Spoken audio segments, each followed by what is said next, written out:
Friends, ఈరోజు మనం తెలుగు భాషలో ఉన్న వ్యాకరణ భాషా అంశాల గురించి నేర్చుకుందాం. ఇది 6వ తరగతి.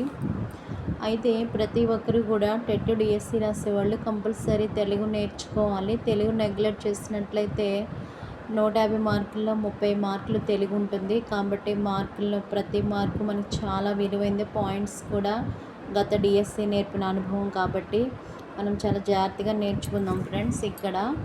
ఇప్పుడు ఈరోజు భాషా అంశాలు నేర్చుకుందాం. పుస్తే, తాళిబొట్టు, ఆలి, భార్య, పోరాటం, యుద్ధం, పాటు, ఆపద.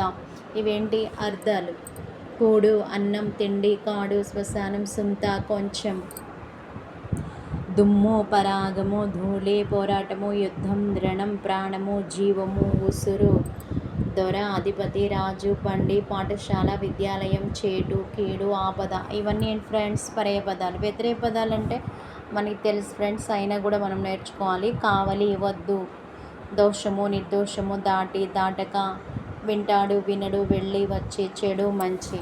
ఫ్రెండ్స్, అసలైంది సందులు. ఇక్కడే చాలామంది కూడా తెలుగు విద్యార్థులే కొంచెం ఆలోచించి పెట్టాల్సిన సందర్భం వస్తుంది. కాబట్టి మిగతా వాళ్ళకి, సబ్జెక్ట్ వాళ్ళకి చాలా కష్టంగా ఉంటుంది. కాబట్టి సందుల మీద కాన్సన్ట్రేషన్ చేయాలి ఫ్రెండ్స్. పట్టేడన్నం, దీన్ని ఎలా విడదీయాలి ఫ్రెండ్స్? ఎలా పడితే అలా విడదీయకూడదు ఫ్రెండ్స్.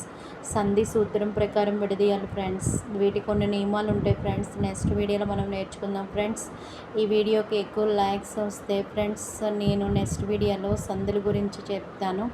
మీకు ఒక్క మార్క్ కూడా మిస్ కాకుండా తెలుగులో మీకు నా వంతు సహాయం నేను అందిస్తాను ఫ్రెండ్స్.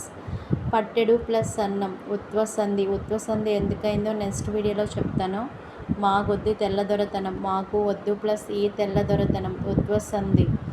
ఈ సంధుల గురించి ఒక వీడియో తయారు చేయడం జరుగుద్ది.